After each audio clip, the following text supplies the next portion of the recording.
Welcome, everyone, back to the Dungeon Master's Block, the place where we come to talk about the Dungeon Master, the most important person in the game, the only person capable of playing God, killing characters, and lowering the egos of all the people at the table. I'm one of your hosts, DM Chris. And I'm your other host, DM Neal, a.k.a. Joe Moniac. And Neal, really excited about this episode because for a while now, I don't even remember how many episodes, but we accidentally misplaced our Mailbag of Holding, and it mysteriously reappeared again. Yeah, go ahead. Tell them what happened. I don't know what happened. It was one of the turns they hit, and they put it in a Handy Haversack. It created a portal to the astral plane for a hot second. Luckily, we tied a rope to Mitch, sent him in, and it showed back up. Hopefully, he will at some point. But it means we have found some, unfortunately, old emails. Hopefully, all these people are still listening and loving that we haven't answered them. Yes. So, best of luck, Mitch, if you are in the Astral Sea, wherever you might be. We miss you. Godspeed. Is that a thing? I don't know. I don't know. Whatever. Go for it, Mitch. You'll be fine. But with that, let's head to the meat. I'm starving. We ain't had nothing but maggoty bread for 3 stinking days. Why can't we have some meats? Looks like meat's back on the menu, boys. So our first one comes from DM Turbo. And this is in response to episode 197, where we started to get into the topic of some sentient trees. And so I have an important distinction that we'll get to, but they felt that trees aren't sentient creatures, but instead, this is going to suck because my phone's going to die. Instead, they act more like Siri, and you're accessing information rather than and having it translated into something that's understandable. So what are your thoughts on that approach? And then we'll get into some of mine. And thankfully, my phone didn't go off. I know, I was so confused. Okay, can you just off air, can you say what you said one more time to me? Because I was expecting to hear Siri on your side, okay. So I was not paying attention to what you said. So yeah, basically, what are your thoughts on the idea that speak with insert thing here, well, short of speak with the dead? Even that, so I think it's more of like the concept of the speak with spells functioning as sentience. And so it's more that you're accessing this information rather than this big back and forth conversation. I'm having to figure out what does a tree sound like and come up with a character voice and that whole thing. So what's your thoughts on this approach of more of like accessing an information bank rather than like an actual character on the other side? So yeah, I guess I'm a little confused still. Are they like downloading all of the tree's memory? Is that like what they're doing? So the idea would be that like instead of like Christopher Barkin, and you do like a Christopher Walken impression for the tree, you ask, did you see any orcs that come by? This is the example that they used when they wrote in. And it would be like, 3 orcs walked by 7 days ago. Oh, got it. So it's like you're typing into Google in a way. Okay. Yes. Yeah. Yeah. I mean, I think it's a really interesting. So I think it's a couple things. I think it's a great idea. I think especially for people who are not really into, because let's be real, people that use like speak with trees or speak with the dead, like they're kind of hoping that there's a character behind it, right? And so not everybody is super great at pulling out an accent out of nowhere or pulling out a characteristic of this tree that is now forever going to be laughed at because you had to come up with it on the spot. I think, it's kind of like, I think about like trail cams, in a way that people use for hunting, where it's you could ask this tree a question, and it's almost like Google or a trail cam where it's like it can relay information back very easily, like how long ago was the last time you saw somebody? And it could very easily be like a week ago. I saw a tiefling was here, if that's the character that they're looking for, if they were like following tracks of this character through the woods, like it'd be super easy to do that. I think there's a misconception that when somebody uses that spell that it has to be you coming up with a character every single time that now is forever going to be remembered, as, a tree with this voice. So yeah, I think it's super easy just to say like, yep, it saw a tiefling 3 days ago, and that's good enough, Yeah, the nuance of the terms sentient and sapience was kind of where I get a little bit lost in the weeds. Totally intentional on saying that. But I like both ways. Like if you're the kind of person that does want to give every tree its own voice, that's awesome. But if you also did want it as this collective resource, and kind of figuring out like how far does that resource go? Just like it's only this tree, or do you have a more grandiose concept of like how they're interconnected and they could ask the next tree, and you kind of have like this processing time. So yes, well done, DM Turbo. I like it. But that leads us to DM Bedlam. So they have a once a month group. I feel that pain because they kind of mentioned that it has its own joy in only meeting once a month. But it's a homebrew setting in 3.5, and the characters have a varying degree of morality. The party is exclusively neutral, which is made up of true neutral and lawful neutral. But how do they get them to care about each other? So it seems like it's an urban setting, so there's this ability to adapt into more individualistic ideas. But how do they bring cohesion to this group? Yeah, to like care about each other is kind of what they're asking. Yeah, I mean, I think about like one of the truest neutral characters. I guess he's probably neutral good is like Robin Hood, you know? I think about him and this idea of like neutrality means that you aren't either good or bad. You just find things that promote whatever it is that you're going after, in a sense. That's a very poor description of it, but like for Robin Hood wasn't some kind of robot who didn't care about anybody else, right? Like he had Little John, who was probably also on that neutral spectrum as well, who they were like best friends. I mean, you can think about Friar Tuck in there, like obviously cared about those other individuals that were a part of his group, even though he was a neutral character. Like relationships still happen just because you're neutral. It doesn't mean that you like swing from evil to good. Like you're still a creature who has feelings, who has attachments, who cares about this group of people that you're with. Like you're not purposely going to be like, oh, well, I could care less if this decision that I make hurts the person that I care about. Like your characters aren't jerks just because they're neutral. They still have feelings. They still care. They still take those things into perspective. They also just might not have to adhere to the normal boundaries of getting things done that either an evil character or a good character has to specifically, a lawful character or an evil character have to align themselves with in order to get a task done.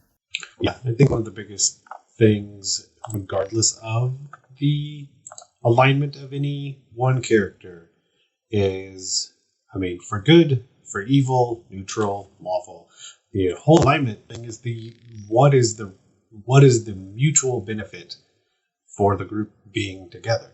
And that's what you need to lean into. Like it doesn't really matter about the alignment, because if the lawful evil character sees the mutual benefit of a chaotic good player or player character, and they're working together and both people feel like their goals are being met, then they'll still be in the party together. It's when those goals don't align anymore that there is that conflict. And there's certainly conflict while they're together, but as long as their larger goals are being met. Sure. Yeah. Yeah. I just think the common misconception is that like evil characters don't care about anybody but themselves. Neutral characters don't care about anybody at all. They're just crazy.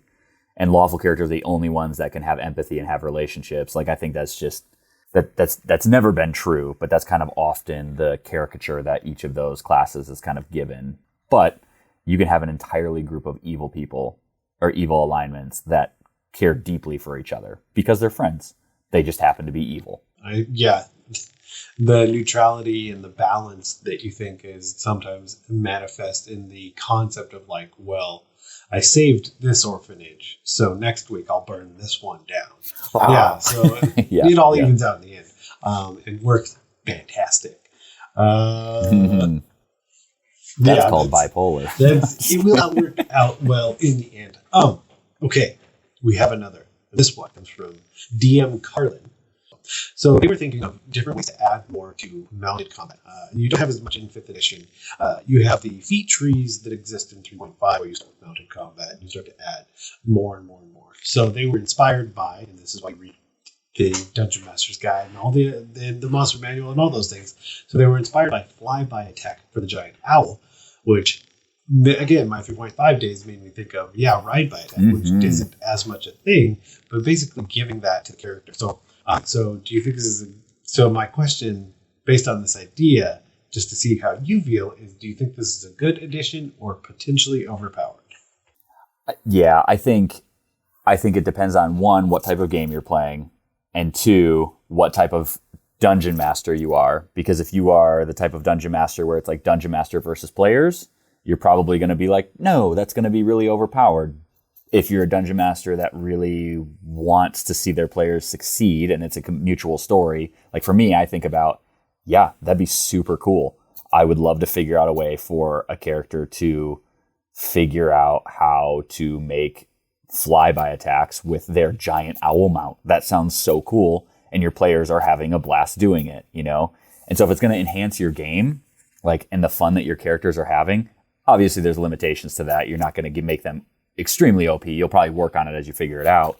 I would say, go for it. I love the idea of giving players really fun things that they can do with their mounts. If that's included as flyby attack, great. I wonder if there's some sort of mechanic that you could do of like, you can do that. A giant owl isn't necessarily trained for combat. And so you might have, or being controlled in combat. So you might have to pay an exorbitant amount of money to learn how to use that trait. You know, you might have to learn how to mount an owl with the appropriate equipment in order to be able to fly it and control it and tell it to dive and tell it to attack, and that might cost you 500 gold to be able to do that, So I think there's no shortage of ways to make it happen. And it also depends on what sort of game you want to play with your players. Yeah. So part of it is also like trying to think of it inside the 5th edition mechanics. Because part of it is technically you can do that. You could do a run by attack as well. Because depending on how much movement you have and where the other person is, you run up, you attack them, and you run the rest of your movement away. And so then you have mounted combatant, where if you take that feat, then you have advantage against unmounted creatures. And you can force an attack targeted at your mount to target you instead. And if your mount is subjected to an effect that allows a dex save for only half, it instead takes no damage if it succeeds, and only half if it fails. So none of that. I'm only pointing it out because none of that has to do with what we're talking about. Yeah. So really, I like the idea, especially if it's against someone that is unmounted. That's where I would take it, because basically you would suffer an opportunity attack, but I would remove that if you are mounted and they are not. And then if they are mounted, then again, because that goes back to what kind of campaign are you playing? Is it for like most scenarios I like it. So if it's a one-off, then making it like, oh, we have these awesome mounts and it's so cool, or we're in this bigger battle and we've decided to join the cavalry, and so then we're awesome. That's awesome. Or we're mounted all the time. And then it comes up more that like we're battling against others that are mounted, so then we lose that advantage. And then we're just kind of even ups on those that have it. Here, so I do this with my players in a sense. They have riding wolves in my current campaign, right? They're not dire wolves because I didn't want them to be extremely overpowered, but I took like a regular wolf, buffed it a little bit, and gave it to them as a mount, right? Something fun to do. But their hit points are also like 20. So depending on what level you're at too, a giant owl only has 19 hit points. Yeah. So it might be that thing where it's like you go in for a mounted attack. They might also shoot you, and you might be up in the air after your flyby attack, and you might come plummeting down to the ground from 30 feet. Like there's that sort of thing too, where it's like, do you want to get that close? So it might actually just work itself out in the end. I hate to say that, but like, because most of these things are such low, like especially a giant owl has 19 hit points, like that can be taken out pretty easily by quite a few things, in a couple, like if you're in a battle with a bunch of baddies who have bows and arrows and they're seeing this owl constantly coming down, picking people off, they're going to start shooting for the thing that's drawing the most attention, you know? And somebody might come plummeting out of the ground from 50 feet up in the air and suffer a bunch of damage. So there's all that you have to take into consideration as well in a battle. Yeah. And one of the things is also, I mean, it's a bigger gaming, DMing philosophy I have, is if there's a justifiable reason why every person has a feat, then every person has a feat. Mm-hmm. Like, I played in a campaign where the world the setup was that it was just more ambient magic in general, so that every character was just given magic initiate. Yeah. Regardless. So that would be the same thing. So if I have this mounted campaign that I want to play in, there's no reason why everyone didn't learn when they were growing up. Yeah, I mean, like you think about Rohan, like Riders of Rohan. Like everybody probably who's young probably has learned how to ride a horse. It's clear in the movie that like both men and women know how to ride horses pretty well, you know? So I think that's the exact thing you're trying to get at is if it fits the world, yeah, go for it. Allow them to have that. Yeah. So the next one is from DM Gruel Guildmage. This is a super fun one. We've already kind of gone over them together. Yeah. So, two characters hate each other in game with in-game character reasons. Basically, one is a character who kind of hates everybody. One is a character who's kind of a jerk. Okay. But the real issue is that the players don't like each other.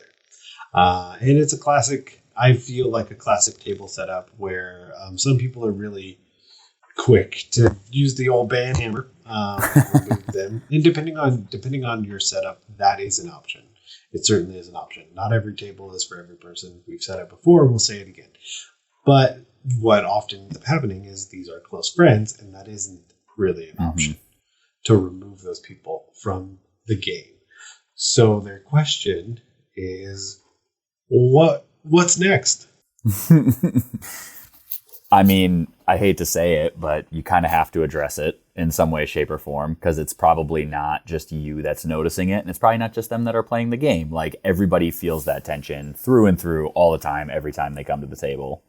Yeah, and so I was thinking about it, because we've only made quicker notes, and I'm trying to remember more of the emails. I think the term that was used was like, it's not that problematic.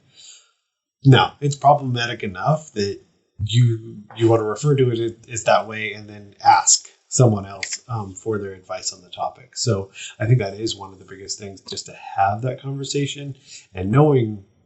See, I don't even want to say knowing your players. I want to change that for this specific thing. Knowing your friends, you know how that looks, because you can also, like, in one of the things, the overarching statement of just bring it up at the table, that might not work. Like it sounds like that might not. So you may need to approach people individually, approach them both together outside of the table, or if it does work because you feel that the other players are having such a problem, maybe approaching the table is the right answer. But yeah, you got to figure it out. Yeah, anytime, and I've had to do this a couple of times over the years, like anytime, I pay very close attention to this, like when somebody's character, especially on a group that's supposed to work well together, is constantly picking on another one of the characters, even if it just comes off as joking, I always send a text or I ask to stay on the Zoom call afterwards and say like, hey, just something that I've noticed. You good? Like that simple question, if they're adult about it, they will answer like, yep, I'm good. Or like, hey, tell me about the situation. Like what's going on? Why is this character always picking on the other one? Does it carry on outside of the game? Because there is so much bullying that can happen in game that somebody wouldn't do outside of the game because of how weird detachments with ourselves into our fantasy characters work, that it's like, it has to be dealt with. Yep. Otherwise, it's going to become even worse and worse. Usually the things that we hope go away only fester. And so asking that question, not coming at it. My biggest thing is I've always done it individually first. Yeah. I've always just asked like, hey, this is something I've noticed, like what's going on here, rather than assuming that there's a situation, bringing two people together and having it be super awkward. Only to find out like, oh yeah, that's just how our characters are and we couldn't care less. Yeah. Yeah. Yeah, totally. Yeah, or creating something that's not there in the first place, like, oh, that person's, yeah, all of that. So that's usually how I handle it. I handle it usually with the person who I notice is doing like the quote unquote picking on. I usually have just a side conversation with them and just say, hey, what's going on? Like, let's talk about this because it's causing tension in me. And that's like taking it away from like, you can do this in all sorts of stuff. Like what I learned in pre-marriage counseling when I went through that was only speak for what you're experiencing. Don't speak on behalf of the other person. And so saying from my point of view as the dungeon master, saying, hey, this is something that I've noticed. It's causing tension in me and for me as a DM because I don't know how to go forward with this. Help me understand where this is coming from. It takes all of the pressure and targeting off of that specific person that you're talking with and dealing with and saying, hey, I'm here to help, but this is causing me tension because I don't want there to be something between us if there is something that's between the players. So classic pre-marriage counseling tactic coming through for you. But it's what I do for a living sometimes. Bam. Yeah. Hey, it works. So the next one we have up is DM Gordo. So they moved to virtual tabletop due to the pandemic. And they didn't really mention which one, which once we get into it, it doesn't matter. They actually have a group that's been playing since like 2nd edition. And they're super into the physical stuff. If there's a journal, there's going to be a journal. Building out different like terrain pieces, building out handouts, doing like the 9. And yeah. More than I do, that's for sure. More than I do as a DM. But so there's this move to the virtual tabletop. And it sounds like it's more of like a Roll20, like I can see the grid, blah, blah, blah. And basically that has started to kill theater of the mind. They referenced like, okay, so I go into the bar. Like a more classic version would be like, let's play the back. So basically their example they use, like I tell a player they go to the bar, they hear a bard playing music. Often a player would say something to the effect of, okay, I take a seat in the corner and I begin listening to the bard. What has started to happen with virtual tabletops is that it's like, okay, so how far is the bard away from me? So it's gotten more crunchy rather than just like enjoying the ambiance. Yeah. Yeah. And so then also talked about like trying to add some visuals and then visuals taken away from like, I can't see my token. I cast magic missile into the darkness. But like those kind of things. So their question is, what is kind of our experience with virtual tabletops and advice on how to get more of that theater of the mind into those settings? My apologies. I couldn't hear what you said. Cool. So not when I'm talking to Siri. Yeah. But I was moving my hands too much and my watch was like, you went up to me? Yeah, I think for me, and this is what my group still does to this day, is virtual, because the rule that we had early on in the pandemic is if it's warm out, we'll play outside under my deck with like some lights at night and stuff and mosquito tiki torches and all that stuff. But since it's been cold, we moved inside, and very quickly on I made the decision to not have more maps than I needed to. And so I only have combat maps. And sometimes it's literally just a grid that I throw up. And on the Zoom with the whiteboard tool, just draw a line around for the outline of the room. That way, I don't over-furnish my maps. I don't provide maps for taverns. I don't provide maps for towns unless it's going to require a combat scenario, so that we don't lose that aspect of it. Because my players are really good at that too. When I say like, hey, you go into a tavern, here's what it looks like. What do you want to do? They're very quickly still to say, yeah, I'm going to go up to the bar and talk to the barkeep or the barmaid or whoever it was that you just described. But if I had a tavern out, a map with their tokens on it, they would like move their tokens around or ask me to move their token over here or over there or over there. And it's like, that just takes so much time to do. And it kills the vibe of like, okay, now it's literally become like Warhammer, where we're moving everything all the time. So I just think it's I think, again, like we talked about with the last question, talk about it with your players. If that's the type of game that they want, that's the type of game that they want. If it's not, then figure out what a good set of parameters is for you. If it's just having combat maps be on there, great. That's wonderful. And just remind players from time to time, if that's become the regular norm and you agree that you don't want that to be, just say, hey, you just sit down by the bard. Like, nothing's going to happen with the bard. The bard is not a spy. The bard is not going to blow up fireball in the tavern, and you don't have to worry about how far. Like, you're just listening to music. It's okay. Yeah, and part of it is trying to think of more of the nuance of the scenario, because I'm thinking of like, and these are not bad things. These are just things that are true of certain virtual tabletops that basically you're looking at. It's like you're staring at the battle map, and then you also have video and voice. So I can see why like that turns into the focus. So the thing may be don't just go to Zoom. Exclusively Zoom. Like, for no reason, I have literally like an animated beach scene that's on a 10-minute loop going on behind me, because I figured out that Zoom actually allows for any video file to play. It just connects to that file on your computer. So sometimes I can play Jurassic Park by it and freak out. I mean, you could go that far. Yeah, I have a virtual tavern that's on mine whenever I DM that has DM Chris next to my name, or next to my head. Yeah, so you could go that way, and you could also do screen share. So those materials that you create, or it all depends on the level of complexity that you want to start adding, so that those elements still exist in your game.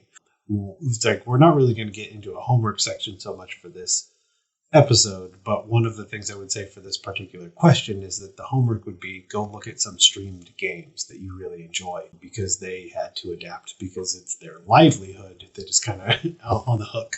Figuring out what they do for visuals and figuring out how that adapts to you. Because I know the other thing I mentioned it probably in the podcast, that we kept playing Pandemic Legacy with a group of friends. We did it remotely. So we would basically have a laptop, we did it, myself and my wife, and then we would have I had put an iPod on iPad on a tripod. There we go. And it was putting it down at the board. That way, so I was simultaneously casting the board seat and myself. And then we would switch occasionally, and the other couple would do the same thing.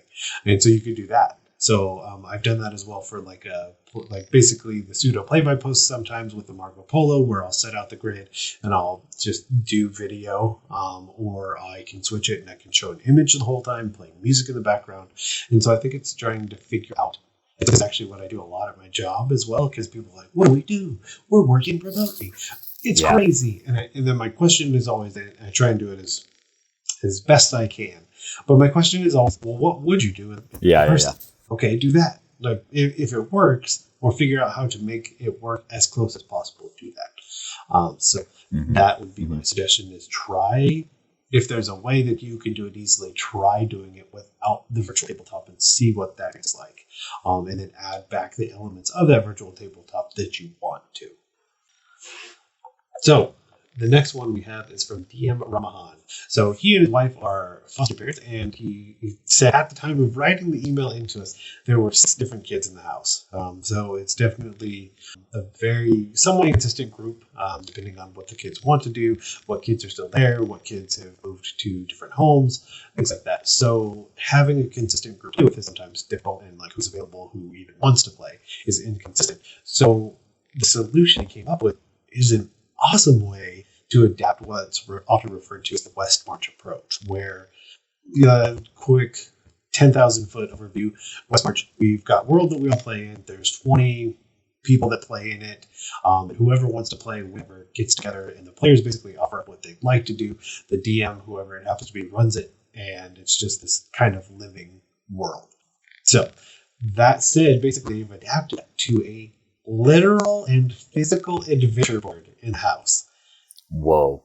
And so there it is. It's just like hanging out. So then whoever wants to play like goes and kind of looks at what's on the adventure right now. They even talked about like switching it up like on a weekly basis. I mean, obviously if stuff is played through, then you can't do it anymore. But then they just go and they pull it down. And it's usually like an hour to 2 hour adventure per hook. And they place these restrictions. I'll read it verbatim. I did not think about them at all after putting them up on the board. And once one of the kids says that they want to run one, I have 15 minutes to prep for the game. And the goal is have fun, be creative, and think on the fly. That's sweet. So it's literally a an adventure board that they have like on a wall somewhere that's pretty stinking cool. Yeah, it makes me think of like I mean, countless games, but my two thought is like World of Warcraft, when you like get to a new town and you can wander over. And there's like the little question or the little exclamation point over the actual board, and you click on it, and they're the quest like ready to go, and then you go do that. They've literally created their own mercenary guild in their house, which is super cool. Wanted, it could be I have rats in my basement. It could be so many things. And I love the idea of also maybe be like a way that you and I don't feel so bad after we're done with like a top 10 episode. Because you can just write them down and just like they're just over on this board over here, and people can choose them as they want to or not when they don't. Yeah. Yeah, so that's super cool. So I mean, that's like, there's 4 at the time. Great, 4 people are sitting down, or one's gone at school that day. It's 3. You know, like. So this is also the kind of cool part. Like, I imagine in a mercenary guild, some guild members go out, do an adventure, they come back. Somebody was gone at the time of the guild thing being picked up, the whatever you call it, the job being picked up. They get to come back and tell all the stories, and the person's like, "Oh man, I totally missed out on that. I totally wish I could have been there." Like, it's literally like you're doing an actual mercenary guild in your house, which is really fun. I mean, I start to spiral out with like a lot of additional questions that I would like to ask. We probably will follow up. But the idea of how much is it being documented? How progressive are the character levels of the characters? Do you have a mixed character group? Do you not? But man, it's so good. Because it also makes me think then also to like Josh and Matt from Dungeons and Dragons. Like that could be a really good way for somebody to set up, or even you. Like, so thinking like at your classroom or your D&D club at school, or if your youth group had a D&D club, like setting up this adventure board, and then that's just like somebody just pulls an adventure off and then go play with whatever group happens to be there, rather than having like this. Yeah, you legit say like, I mean, you have a D&D club at the library, youth group, or school or whatever, and it's like, hey, we have D&D once a week, every Monday afternoon. Whoever shows up, like, you are the guild that day. You are the ones pulling the job off the board. You come back, and next week, the week after, somebody else comes and is like, "Oh, I really wanted to do that job. Oh, shoot, it's not there. Tell me, like, what happened? What happened?" You know, so it can like create these really cool, fun moments that like you're creating a living, breathing guild in a sense. I love that idea so much. Yeah. Well, and I also think like it just progresses out more and more, because like, let's say, again, like I like the library idea. We'll just use it as a framing device because it applies everywhere. Because I think the library allows for a little bit even more inconsistencies. Because I think with the classroom group or the D&D club or the youth group, you can start to get more consistency. So at the library, 5 kids show up, they do their quest. Next week, 10 kids show up. Cool. As long as you have 2 people to play, then you divide those 2 groups and they pull 2 things off them. And they both go run those things. And like, you'd have to be pretty solid with the other person. Are you able to cross those tables over, or do you just have them all meet up before and after? Because that could be the other thing, is you pull 2 off the board, and then those kids get to decide which of the 2 quests they're interested in, and talk about it afterwards, kind of thing. So all that to say, DM Ron. Yeah, it's really fun. Done. It's be at 34. Well done. So that's all we have for you right now, but we definitely have more. So you'll probably, I would expect another mailbag in short order, because we definitely want to catch up on all and talk about all the awesome ideas and great questions that you have. Just don't put the mailbag of holding back in the haversack. I have a pull hole that I thought we could store it in. We'll just send Mitch in after. Yeah. So whenever he comes back, we miss you. I just envisioned the scene from WandaVision where they pull the rope back and it turns into the old school jump rope. So that's what I see. But if you want to email us and tell us about the questions that you have, the stories that you have, or anything else, you can always do that at dungeonmasterblock@gmail.com. You can go and leave us an iTunes review. The more reviews that we get, the more people will find the show. You can follow us on Twitter at DM's Block. That's DMS_block. And you can like us on Facebook as well at Dungeon Master Block. And as always, The Dungeon Masters Block is a proud member of the Block Party Podcast Network, where you can check out other shows like Dungeons and Dragons and Daughters, DM Nastic, Detentions and Dragons, and more. And as always, we want to thank you for listening to the Dungeon Masters Block, the place where we come to talk about the Dungeon Master, the most important person in the game, the only person capable of playing God, killing characters, and learning the egos of all of the other people at the table. Have a great night, everyone. And keep on Dungeon Mastering.